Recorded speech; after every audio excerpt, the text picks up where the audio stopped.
ഇപ്പം എൻ്റെ സുഹൃത്തുക്കൾ എൻ്റെ അടുത്ത് ഒരു കഥ പറഞ്ഞു. അവരുടെ ഒരു ഗൈഡ് ഉണ്ടെന്ന് പറഞ്ഞു. അവരുടെ ഗൈഡ് പറഞ്ഞു ഇതുപോലെ ഒരു സുഹൃത്ത് ഇതുപോലെ വന്നപ്പോൾ ഒരു കാട് കയറിപ്പോയിട്ട് ആളുടെ സുഹൃത്തിനെ നഷ്ടപ്പെട്ടു എന്ന് പറഞ്ഞു. കാരണം എന്ന് വെച്ച് കഴിഞ്ഞാൽ ആളുടെ സുഹൃത്ത് ആ കാട് കയറിപ്പോയി, ഇപ്പോൾ മൈൻ കൊണ്ട് ആൾ മരിച്ചുപോയി. ഇതാണ് ലാവോയിൽ എഫക്റ്റ് ചെയ്തേക്കുന്നത്. The United States dropped more than 2 million tons of bombs here in Laos. ലാവോയിൽ നിങ്ങൾ യാത്ര ചെയ്യുമ്പോൾ ആരും കാണാത്ത കാടും കാര്യങ്ങളൊക്കെ കാണും. നല്ല ഭംഗിയായിരിക്കും. നിങ്ങൾ അവിടെ പോയി കഴിഞ്ഞാൽ ഭയങ്കര ഡേഞ്ചറാണ്. എല്ലാവർക്കും നമസ്കാരം, നിഫിം വ്ളോഗ്സ് ആണ്. ഞാനിപ്പോൾ ഹോസ്റ്റലിലാണുള്ളത്. ഇപ്പോൾ ഉച്ചയായിട്ടോ. ഞാൻ രാവിലെ എഴുന്നേറ്റ് വിയറ്റ്നാമിലേക്കുള്ള ബസ്സും കാര്യങ്ങളെല്ലാം ബുക്ക് ചെയ്തിട്ടുണ്ട്. ഞാൻ 9,50,000 കൊടുത്തിട്ടാണ് വിയറ്റ്നാമിലേക്കുള്ള വണ്ടി ബുക്ക് ചെയ്തത്. നമ്മുടെ നാട്ടിലൊരു 3,500 രൂപ. അപ്പോൾ അത് 9,50,000 കൊടുത്തിട്ട് ഞാൻ ലാവോന്ന് വിയറ്റ്നാമിലേക്കുള്ള വിയറ്റ്നാം ഹനോയിലേക്കുള്ള ബസ് എടുത്തേക്കാണ്. ഇതാണ് 9,50,000. ഇത് നമ്മുടെ നാട്ടിലൊരു 3,500 അത്ര വരുള്ളൂ. കണ്ടില്ലേ, അത്ര രൂപ കൊടുത്തിട്ടാണ് ഞാൻ ബുക്ക് ചെയ്തേക്കണേ. ഉച്ചവരെ എൻ്റെ ഓഫീസിലെ ജോലിയും കാര്യങ്ങളെല്ലാം ചെയ്തുകൊണ്ടിരിക്കുകയായിരുന്നു. ഇന്ന് വൈകുന്നേരം 6 മണിക്കാണ് എനിക്ക് ബസ്. വിയറ്റ്നാമിലേക്ക് 30 മണിക്കൂറാണ് ഞാൻ ബസ്സിലിരിക്കേണ്ടത്.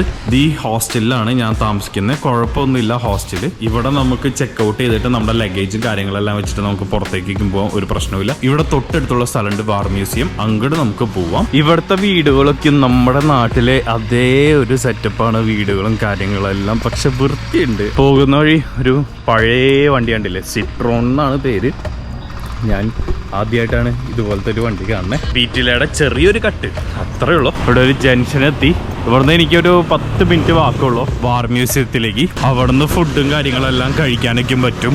അവിടെ ചിക്കനും കാര്യങ്ങളുണ്ട്. ഇവിടുത്തെ ആൾക്കാരുടെ മെയിൻ ഭക്ഷണം എന്ന് വെച്ച് കഴിഞ്ഞാൽ പോർക്ക്, പിന്നെ സ്റ്റിക്കി റൈസ് പോലത്തെ ഒരു റൈസ് ഉണ്ട്. അത് ഇങ്ങനെ കുഴച്ചൊരു ഉണ്ടയാക്കിയിട്ട് പോർക്കും മീനും കൂട്ടിയിട്ട് കഴിക്കും. പിന്നെ ബീറും കുടിക്കും. ഇങ്ങനത്തെ ഫുഡ് രീതി ലാവോസിൽ മാത്രമല്ല തായ്ലൻഡിൽ ഞാൻ കണ്ടായിരുന്നു. ചൈന വണ്ടികൾ ഇവിടെ കുറേ വരുന്നുണ്ട് കേട്ടോ. ചൈനയിൽ നിന്ന് ലാവോസിലേക്ക് വന്ന ഇവിടുന്ന് കുറേ വണ്ടികൾ ചൈനയിൽ നിന്ന് ലാവോസിലേക്ക് വരുന്നുണ്ട്. ഇവിടെ എല്ലാ റെസ്റ്റോറൻറ്റിലും ബീറ് കാര്യങ്ങളെല്ലാം കിട്ടും കേട്ടോ. അത് ഇവരുടെ ഒരു കൾച്ചറുടെ ഭാഗമാണ് ബീറ്. നമ്മുടെ നാട്ടിലെ പോലെ അടിച്ച് പൂക്കറ്റിയായി നിൽക്കുന്നത് ഞാൻ ഇവിടെ കണ്ടിട്ടില്ല. ഇവിടുത്തെ വേസ്റ്റ് ഡിസ്പോസൽ നോക്കിയേ, ഇവിടെ ഒരു ഇതിൽ കൃത്യമായിട്ട് വെച്ചിട്ടുണ്ടാവും. ഇത് അവരെടുത്തുകൊണ്ടും ഇവിടുത്തെ ആൾക്കാർ എടുത്തുകൊണ്ടും. ഇവിടെ വൈകുന്നേരം ആയി കഴിഞ്ഞാൽ ഫുഡ് സ്റ്റാളുകൾ ഇതുപോലെ ബൈക്കിൽ തൊട്ട് സൈഡിലൊരു ഫുഡ് സ്റ്റാൾ ഉണ്ടാക്കിയിട്ടാണ് കൊണ്ടുവന്നത്. ഇതുപോലെയാണ് ഇവിടുത്തെ ആൾക്കാർ വർക്ക് ചെയ്യണേ. നല്ല രീതിയിൽ കഠിനാധ്വാനം ചെയ്യുന്ന ആൾക്കാരാണ് ഇവിടെ. ഇവിടുത്തെ ഒരു വീട് കണ്ടില്ലേ, നമ്മുടെ നാട്ടിലെ അതേപോലത്തെ വീടുകൾ. രാവിലെ മാത്രം ഭക്ഷണം കഴിച്ചല്ലോ. ഇവിടെ എന്തൊരു ചിക്കൻ സാധനമൊക്കെ പൊരിക്കുന്നുണ്ട്. വേറെ ഓപ്ഷൻ ഇല്ല, അതുകൊണ്ടാണ് ഞാൻ ഇത് കഴിക്കുന്നത്. കണ്ട, ഇതാണ് ഇതിൻ്റെ സംഭവം. ചിക്കൻ ഇങ്ങനെ പരത്തി സാധനത്തിൽ മുക്കിയിട്ട് ഇതിൻ്റെ ഉള്ളിലേക്ക് ഇവർ കൊക്കക്കോളയും മിറിണ്ടയ്ക്ക് നല്ല രീതിയിൽ കുടിക്കുന്ന ആൾക്കാരാണ്. ഇവർ ഐസ് ഇടും. ഐസ് ഇവരുടെ പ്രധാനപ്പെട്ട സാധനമാണ്, നിങ്ങൾക്ക് മനസ്സിലായി. അത് കഴിഞ്ഞിട്ട് ഇതേ ഇപ്പം മിറിണ്ട പറഞ്ഞിട്ടുണ്ട്, മിറിണ്ട പൊട്ടിക്കും, അതിൻ്റെ ഉള്ളിലേക്ക്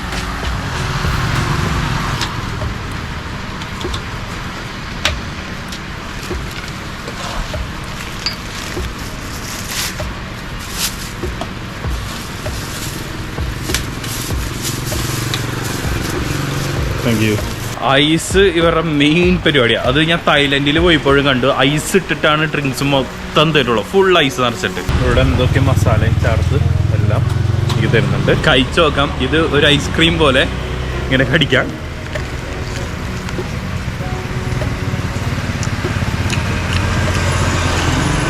കുഴപ്പമില്ല, മറ്റേ ഫ്രൈഡ് ചിക്കൻ്റെ ഒരു ടേസ്റ്റ് ആയത്. അപ്പോൾ നമ്മൾ വാർ മ്യൂസിയം സെന്ററിലേക്ക് എത്തിയിട്ടുണ്ട്. ഇവിടെ കുറേ മിസൈൽസും കാര്യങ്ങളെല്ലാം നോക്കി. ഈ വാർ മ്യൂസിയമിലെ എന്തായാലും കണ്ടിരിക്കേണ്ട ഒരു സംഭവമാണ്. നമ്മുടെ ഇൻഡോ ചൈന വാറും വിയറ്റ്നാം വാറിൻ്റെ സമയത്ത് അമേരിക്ക ചെയ്തൊരു കാര്യമാണ്.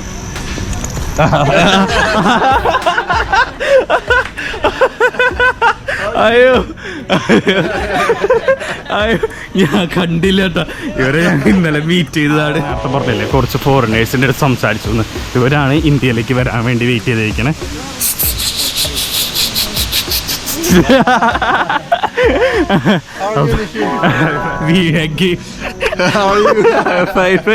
അവരിപ്പോൾ എൻ്റെ ഭയങ്കര വലിയ ഫ്രണ്ട്സാണ് കേട്ടോ. അവരെ ഞാൻ കണ്ടില്ല, അൺഎക്സ്പെക്റ്റഡ് ആയിരുന്നെല്ലാം. ഇൻസ്റ്റയിൽ മെസ്സേജ് അയച്ചിട്ടുണ്ടെങ്കിൽ ഇങ്ങോട്ട് വരുന്നു ഞാൻ പ്രതീക്ഷിച്ചില്ല. എന്താ പറയാനുള്ളതെന്ന് വെച്ച് കഴിഞ്ഞാൽ ഇന്തോ ചൈന വാർ, വിയറ്റ്നാം വാറിൻ്റെ സമയത്ത് അമേരിക്ക 5 മില്യൺ ബോംബ്സ് ലാവോയിൽ ഇട്ടിട്ടുണ്ടായിരുന്നു.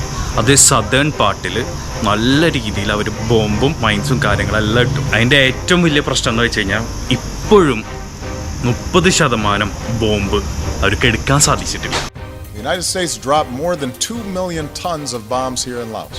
ലാവോയിൽ നിങ്ങൾ യാത്ര ചെയ്യുമ്പോൾ ആരും കാണാത്ത കാടും കാര്യങ്ങളൊക്കെ കാണും. നല്ല ഭംഗിയായിരിക്കും. നിങ്ങൾ അവിടെ പോയി കഴിഞ്ഞാൽ ഭയങ്കര ഡേഞ്ചറാണ്. പ്രത്യേകിച്ച് സദേൺ ഏരിയയിൽ നമ്മൾ ഉള്ളിലേക്കും പോയി കഴിഞ്ഞാൽ ഇപ്പോഴും അവർക്ക് ലൊക്കേറ്റ് ചെയ്യാൻ പറ്റാത്ത മൈനുകൾ ഉണ്ടെന്നാണ് പറഞ്ഞത്.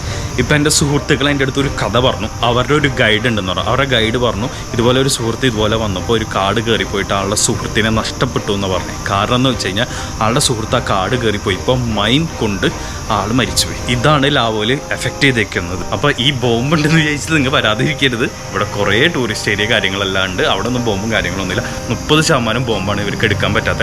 ബാക്കിയെല്ലാം ഇവരെടുത്തിട്ടുണ്ട്. എടുത്തതിൻ്റെ കുറേ കാര്യങ്ങൾ ഇവിടെ ഡിസ്പ്ലേക്ക് വെച്ചിട്ടുണ്ട്. നമ്മൾ കയറുമ്പോൾ തന്നെ ഈ എൻട്രൻസിൽ തന്നെ എല്ലാ വിശിഷ്ടങ്ങളും കാര്യങ്ങളെല്ലാം വെച്ചിട്ടുണ്ട്. 5 മില്യൺ ബോംബ് ഒരു നാട്ടിലിട്ടാന്ന് വെച്ച് കഴിഞ്ഞാൽ ആ നാടിൻ്റെ അവസ്ഥ എന്തായിരിക്കും? ഇനി എത്ര വർഷം കഴിഞ്ഞാൽ അതൊക്കെ എടുക്കാൻ പറ്റുള്ളൂ? 2025 എന്നിട്ട് 30% ബോംബ് എടുക്കാൻ പറ്റില്ല, ലൊക്കേറ്റ് ചെയ്യാൻ പറ്റിയിട്ടില്ല അവർക്ക്. ഒരു ബോംബിംഗ് എന്ന് പറഞ്ഞാൽ വലിയൊരു തെറ്റായ കാര്യമാണ്. ഒരു രാജ്യത്തിനെ നശിപ്പിക്കാൻ പറ്റണമെന്ന കാര്യമാണ് ഒരു ബോംബിംഗ് എന്ന് പറയണേ. നമ്മുടെ നാട്ടിൽ ബോംബ് അറ്റാക്ക് ഇങ്ങനെ ഒരു സൈഡിൽ അങ്ങനെ പൊട്ടിയേക്കുന്നത്. ഇത് 5 ലക്ഷം ബോംബും മൈൻസുമാണ് ഒരു നാട്ടിൽ കൊണ്ടിട്ടേക്കണേ. ആലോചിച്ച് നോക്കി. ആ നാടിൻ്റെ എല്ലാ രീതിയിലും എഫക്റ്റ് ചെയ്യും. ആ നാടിൻ്റെ സാമ്പത്തികം, ജീവിത രീതി എല്ലാത്തിലും എഫക്റ്റ് ചെയ്യും. ഇവിടുത്തെ നോട്ടിന് ഒരു വാല്യൂ ഇല്ലാത്തത് എന്തുകൊണ്ടാണ്? ഇതൊക്കെ ഒരു റീസണാണ്. നമ്മൾ അവിടെ നിന്നൊക്കെ ഇറങ്ങി നേരെ ഹോസ്റ്റലിലേക്ക് പോവാണ്.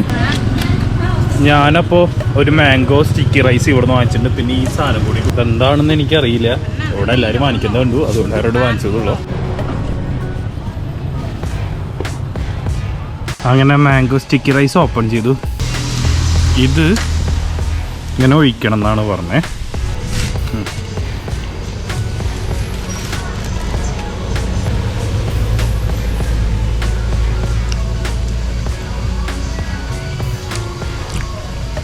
കൊള്ളാലോ സാധനം, നല്ല ടേസ്റ്റ് ഇത്. മൊത്തം എടുക്കാം.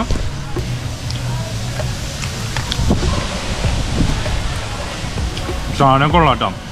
നമ്മുടെ അവല് നനച്ചതും പിന്നെ തേങ്ങാപ്പാലും മാങ്ങയും കൂടി നല്ല ടേസ്റ്റ് ഉണ്ട്. അടിപൊളി ടേസ്റ്റ്. ഞാൻ വിചാരിച്ചില്ല, ഇത് നല്ല ടേസ്റ്റ്. എല്ലാവരും ഒന്ന് ട്രൈ ചെയ്തോളും. മാംഗോ സ്റ്റിക്കി റൈസിൽ ഒരു ഡെസേർട്ടായിട്ട് കഴിക്കാം. അതുപോലത്തെ ഒരു സാധനം, നല്ല അടിപൊളി വെറൈറ്റി ടേസ്റ്റും. ഞാൻ പ്രതീക്ഷിച്ചില്ല. ഞാൻ മാങ്ങയും ചോറും ഇതെങ്ങനെ ടേസ്റ്റ് ഉണ്ടാവുമെന്ന് ഞാൻ വിചാരിച്ചത്. അതുകൊണ്ടാണ് ഞാൻ വാങ്ങിക്കാത്തത്. പിന്നെ മലേഷ്യയിൽ നല്ല എക്സ്പെൻസീവാണ്, തായ്ലൻഡിൽ എക്സ്പെൻസീവാണ്, ലവോസിൽ അത്ര എക്സ്പെൻസീവ് ഒന്നല്ല.